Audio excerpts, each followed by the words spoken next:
কষ্ট পাবে বৃদ্ধকালে। ডানে ইশারা করা উল্টো হাতের তর্জনী। ছোটবেলায় মানুষ ভুল করলেও সমাজ তা ক্ষমা করে, কিন্তু বার্ধক্যে এসে মানুষ নানা কষ্টে ভোগে। যৌবন হলো শ্রেষ্ঠ কাল।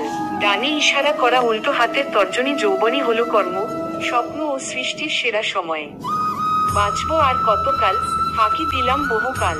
ডানে ইশারা করা উল্টো হাতের তর্জনী। জীবনের অমিত সময় নষ্ট করে ফেলেছি, কিন্তু সামনে সময় অল্প। ঘুমিয়েছিলাম এতকাল, আজকেও হবে কতকাল। ডানে ইশারা করা উল্টো হাতের তর্জনী। জীবন কেটে গেছে অচেতনভাবে, আজকেও হয়তো যাবে সেভাবেই। হঠাৎ হবে পরকাল, বন্ধ হবে কার্যকাল। ডানে ইশারা করা উল্টো হাতের তর্জনী। একদিন হঠাৎই মৃত্যু আসবে, তখন সব কর্ম থেমে যাবে। তাই ভগবানের নাম করো চিরকাল। ডানে ইশারা করা উল্টো হাতের তর্জনী। তাই সময় থাকতে ঈশ্বরচিন্তা করো, আত্মজাগরণ ঘটাও।